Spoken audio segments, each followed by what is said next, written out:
Good evening, wanderers of the night.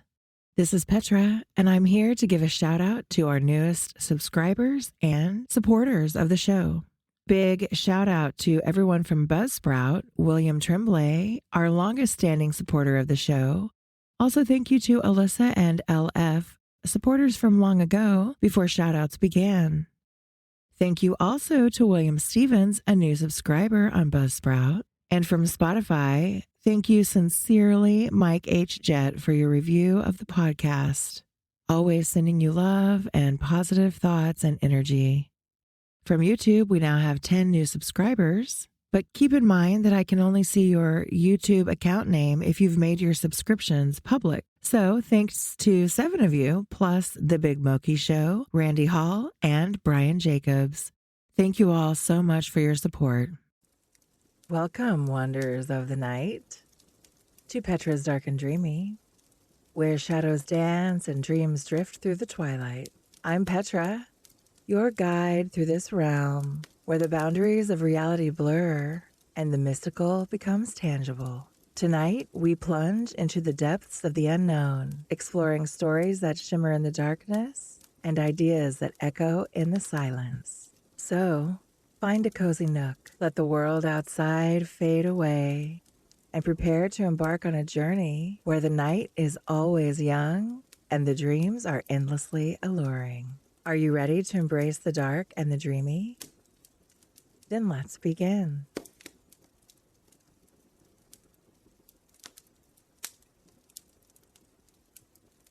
At the Mountains of Madness by H.P. Lovecraft. Chapter 5. I think that both of us simultaneously cried out in mixed awe, wonder, terror, and disbelief in our own senses as we finally cleared the pass and saw what lay beyond. Of course, we must have some natural theory in the back of our heads to steady our faculties for the moment. Probably we thought of such things as the grotesquely weathered stones of the Garden of the Gods in Colorado, or the fantastically symmetrical wind-carved rocks on the Arizona desert. Perhaps we even thought the sight a mirage like that we had seen in the morning before on first approaching those mountains of madness. We must have had some such normal notions to fall back upon as our eyes swept that limitless, tempest-scarred plateau and grasped the almost endless labyrinth of colossal, regular, and geometrically eurythmic stone masses which reared their crumbled and pitted crests above a glacial sheet not more than 40 or 50 feet deep at its thickest, and in places obviously thinner. The effect of the monstrous sight was indescribable, for some fiendish violation of known natural law seemed certain at the outset. Here, on a hellishly ancient tableland, fully 20,000 feet high, and in a climate deadly to habitation since a pre-human age not less than 500,000 years ago, there stretched nearly to the vision's limit a tangle of orderly stone, which only the desperation of mental self-defense could possibly attribute to any but a conscious and artificial cause. We had previously dismissed, as far as serious thought was concerned, any theory that the cubes and ramparts of the mountainsides were other than natural in origin. How could they be otherwise, when man himself could scarcely have been differentiated from the great apes at the time when this region succumbed to the present unbroken reign of glacial death?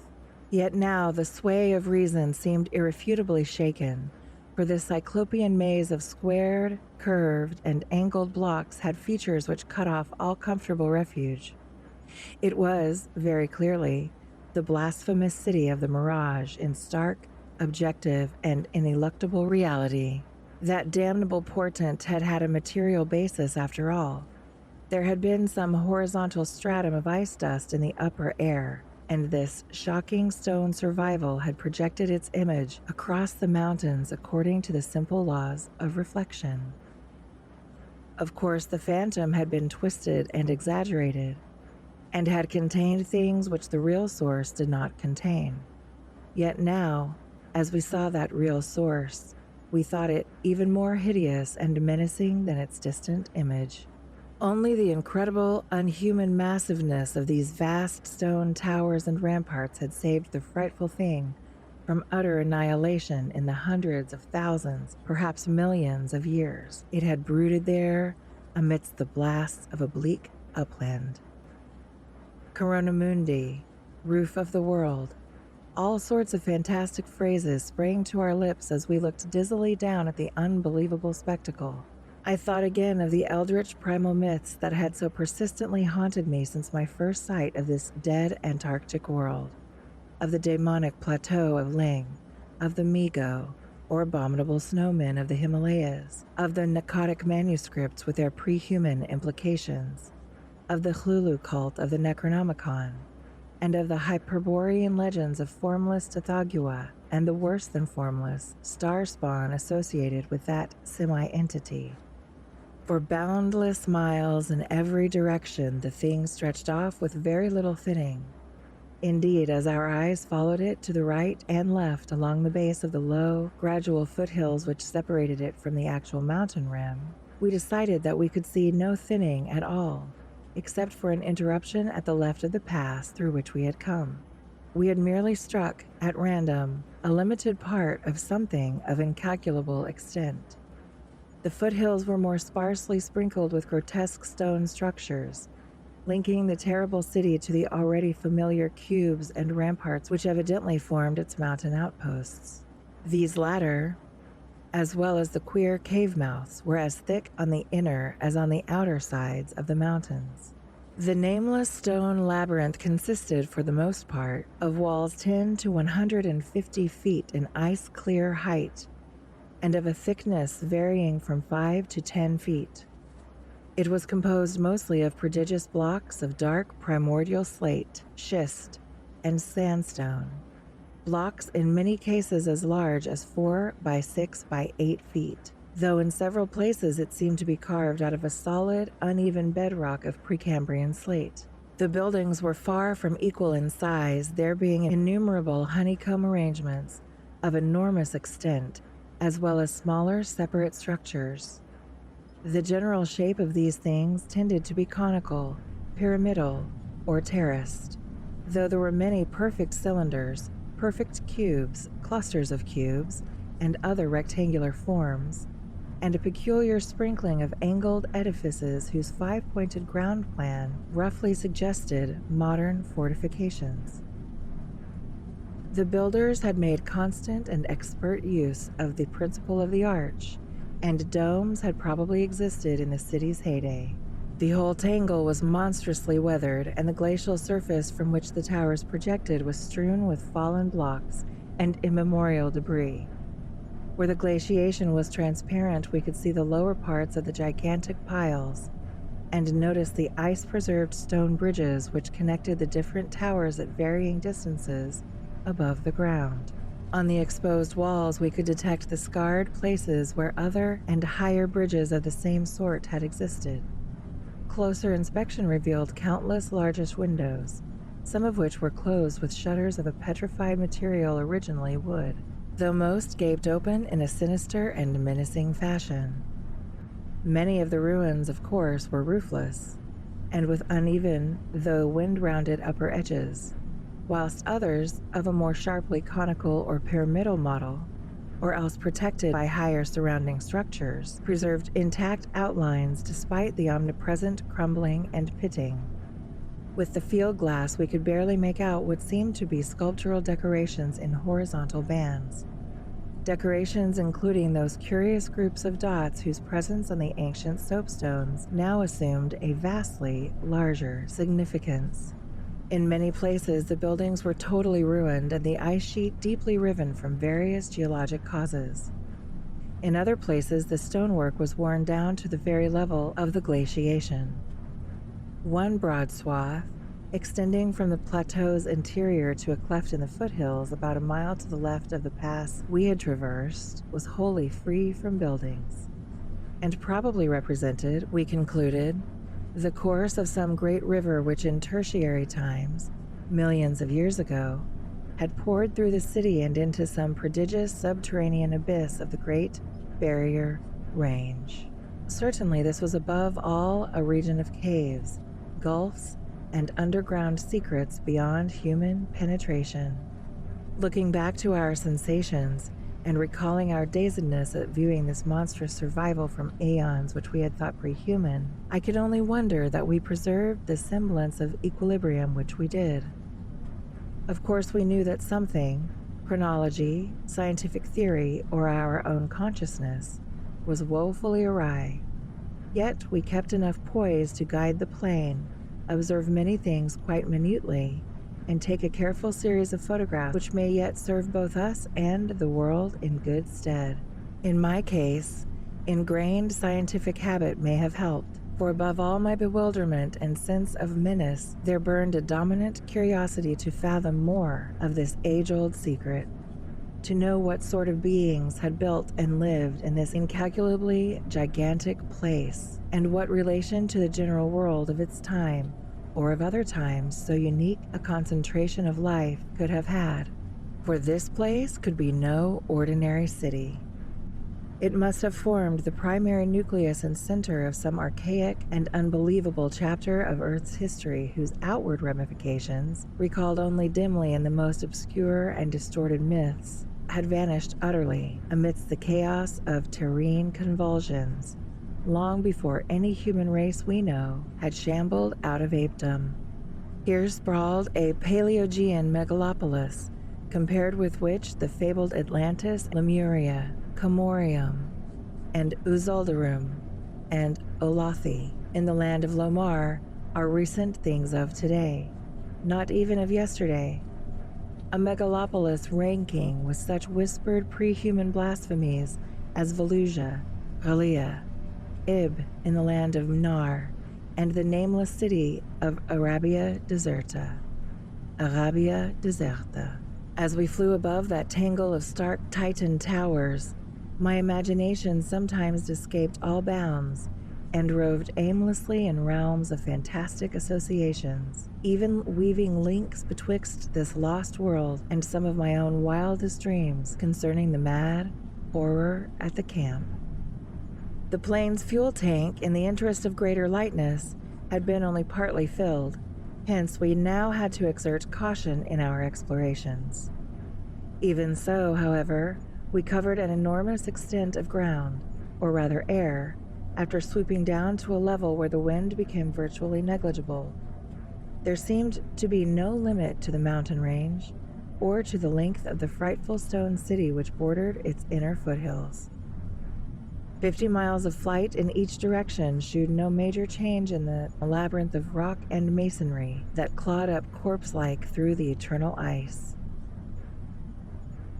There were, though, some highly absorbing diversifications, such as the carvings on the canyon where that broad river had once pierced the foothills and approached its sinking place in the Great Range. The headlands at the stream's entrance had been boldly carved into cyclopean pylons, and something about the ridgy, barrel-shaped designs stirred up oddly vague, hateful, and confusing semi-remembrances in both Danforth and me. We came also upon several star-shaped open spaces, evidently public squares, and noted various undulations in the terrain. Where a sharp hill rose, it was generally hollowed out into some sort of rambling stone edifice. But there were at least two exceptions.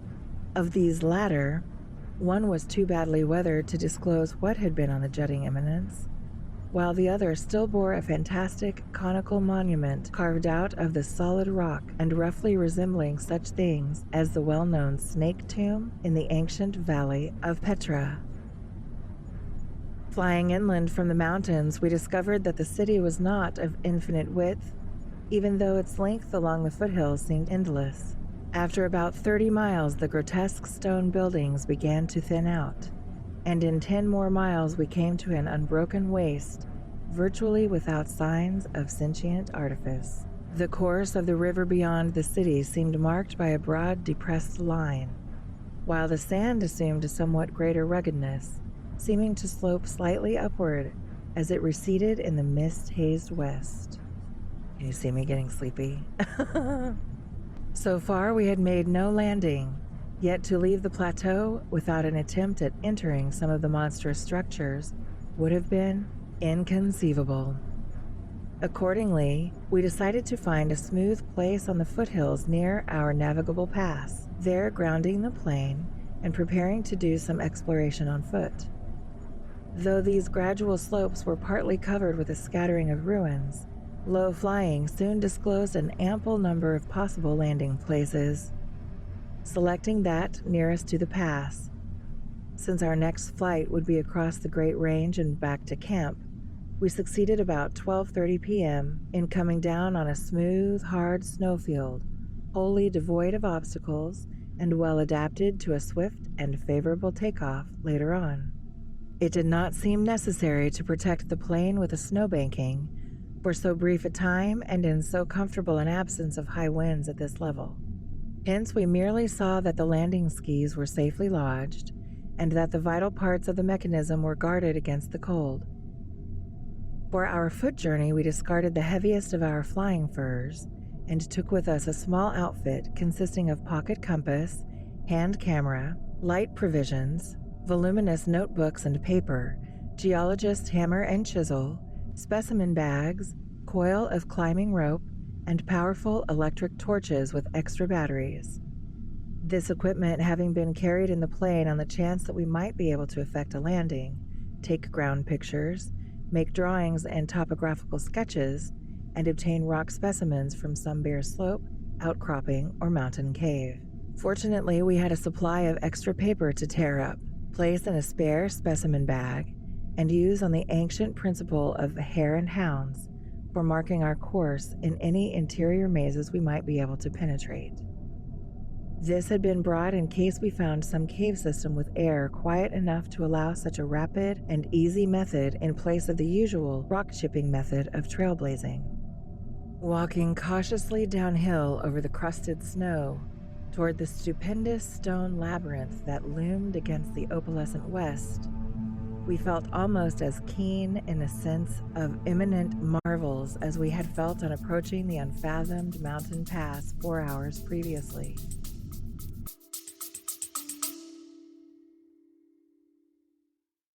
Keep sleeping soundly. Keep sleeping soundly. Don't let me wake you. It's Petra. I'm stopping by to tell you why I use Buy Me a Coffee to connect with my audience and grow my podcast. As a podcaster, Buy Me a Coffee has been a game changer for me. It's the easiest way for my listeners to support the show directly, whether through one-time donations or monthly memberships. The best part is that I get to keep it simple and focus on creating content. I love it because I can unlock steady income with membership tiers and recurring support. I share exclusive content, behind-the-scenes moments, and early access just for my supporters. And there are no complicated setups or hidden fees for you or for me. For you listeners, you can show your love with a simple click and also get special perks, shout-outs, and bonus content in return. You want to support the show? Click the link in the show notes to support the show. And be sure to tell everyone that you love Petra's Dark and Dreamy.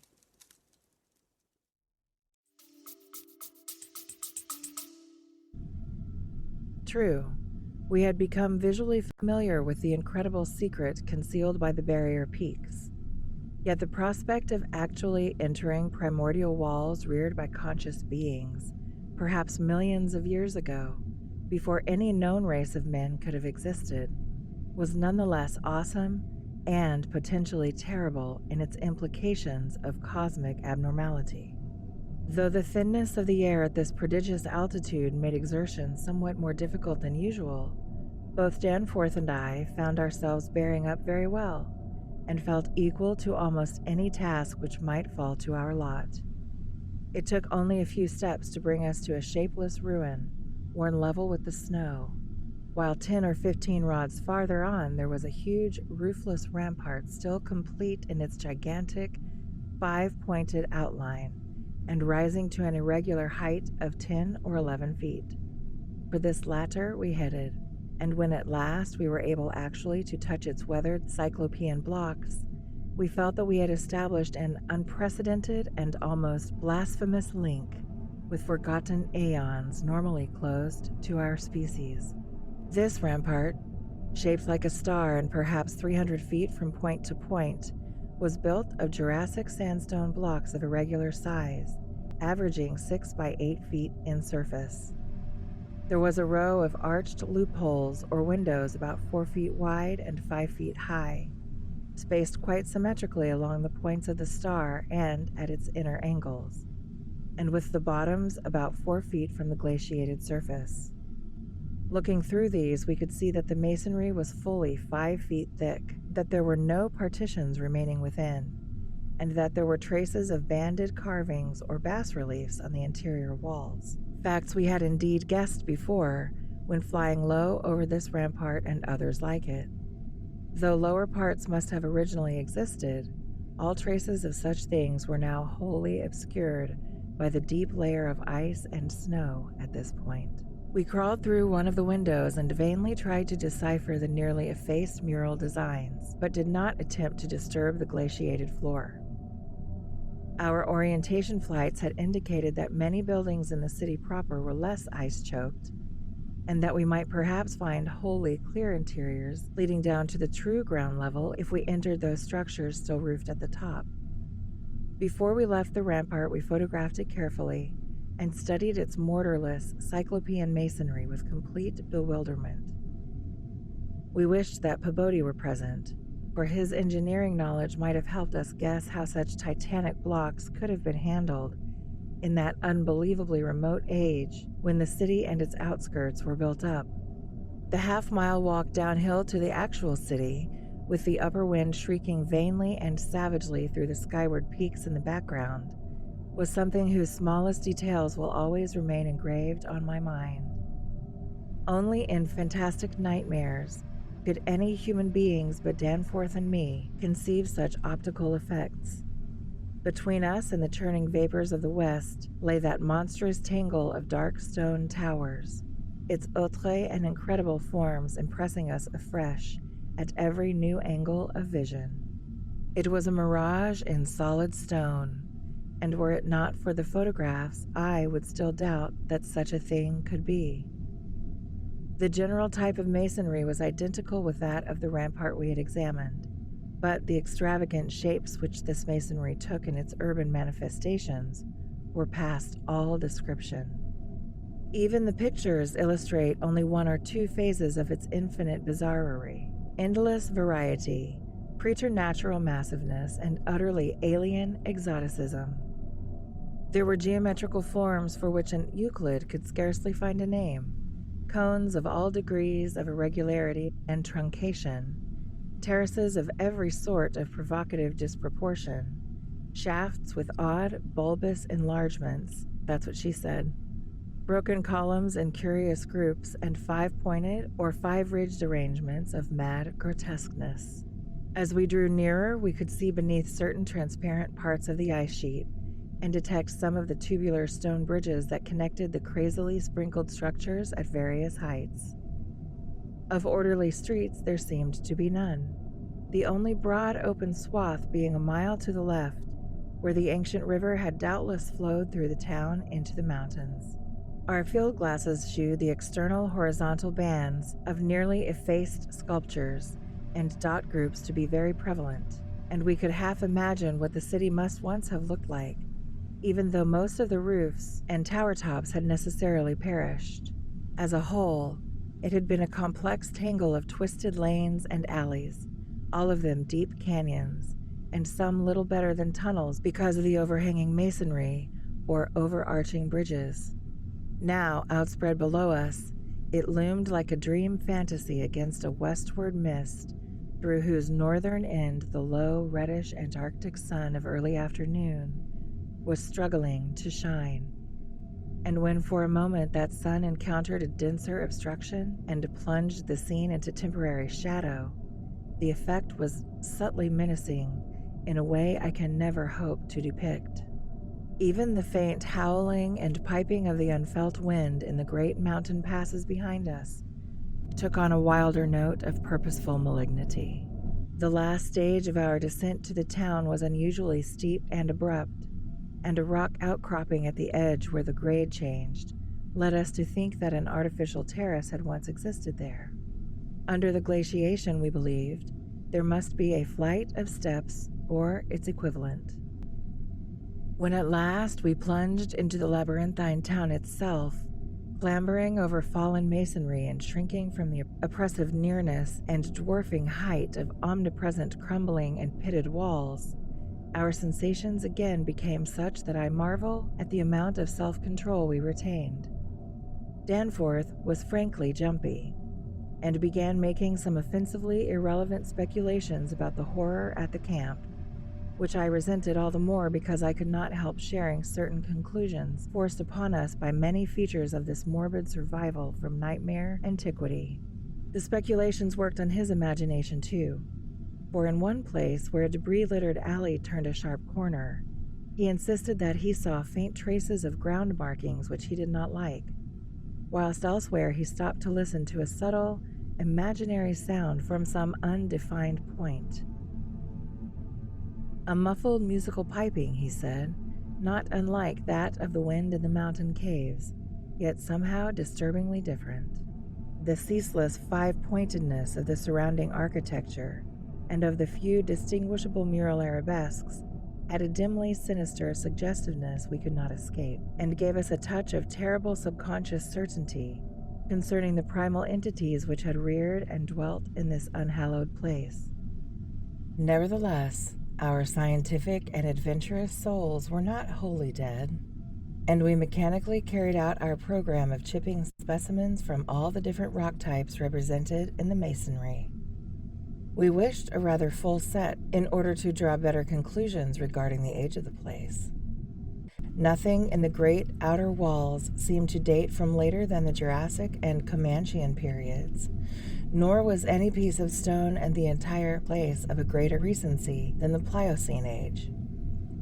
In stark certainty, we were wandering amidst a death which had reigned at least 500,000 years, and in all probability, even longer.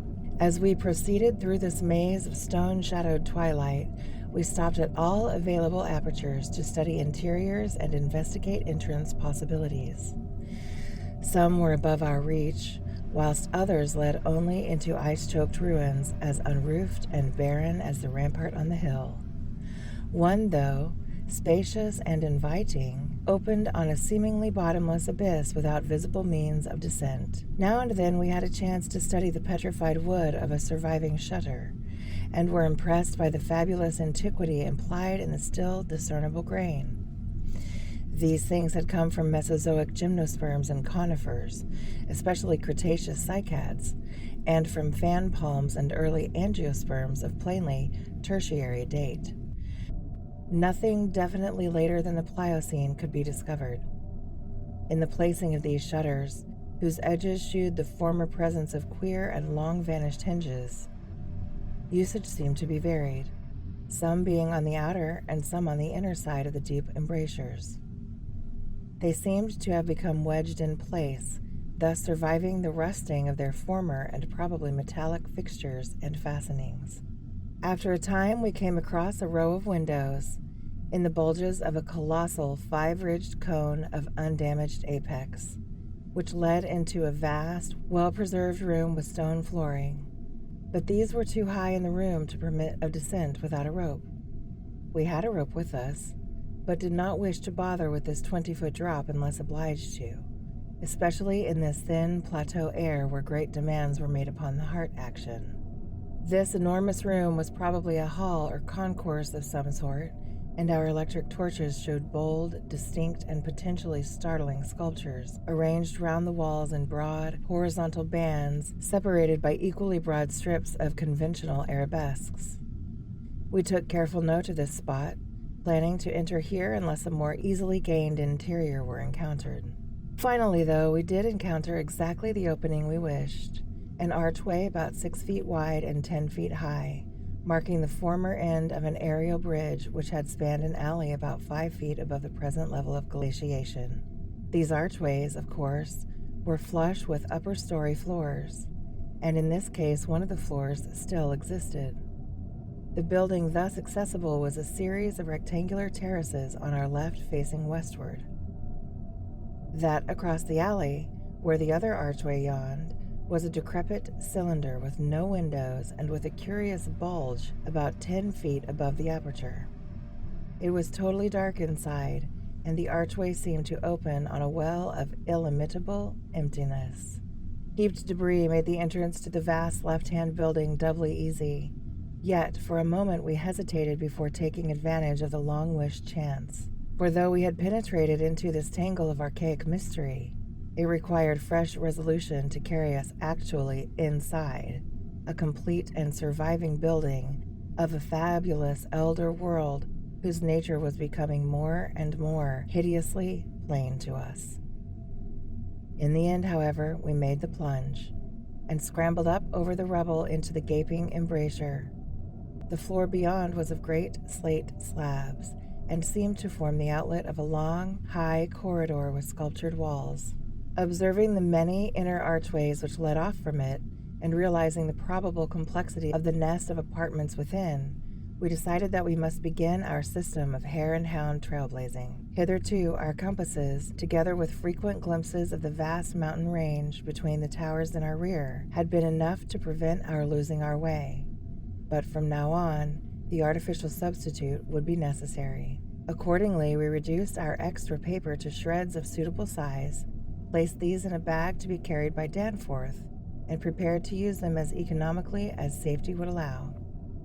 This method would probably gain us immunity from straying, since there did not appear to be any strong air currents inside the primordial masonry. If such should develop, or if our paper supply should give out, we could of course fall back on the more secure, though more tedious and retarding method of rock chipping. Just how extensive a territory we had opened up, it was impossible to guess without a trial. The close and frequent connection of the different buildings made it likely that we might cross from one to another on bridges underneath the ice, except where impeded by local collapses and geologic rifts, for very little glaciation seemed to have entered the massive constructions. Almost all the areas of transparent ice had revealed the submerged windows as tightly shuttered, as if the town had been left in that uniform state until the glacial sheet came to crystallize the lower part for all succeeding time. Indeed, one gained a curious impression that this place had been deliberately closed and deserted in some dim, bygone aeon, rather than overwhelmed by any sudden calamity or even gradual decay. Had the coming of the ice been foreseen, and had a nameless population left en masse to seek a less doomed abode? The precise physiographic conditions attending the formation of the ice sheet at this point would have to wait for later solution. It had not, very plainly, been a grinding drive. Perhaps the pressure of accumulated snows had been responsible, and perhaps some flood from the river, or from the bursting of some ancient glacial dam in the Great Range, had helped to create the special state now observable. Imagination could conceive almost anything in connection with this place. Thank you for joining me tonight. Be sure to like, follow, and subscribe, and be sure to tell all of your friends to fall asleep to Petra's Dark and Dreamy.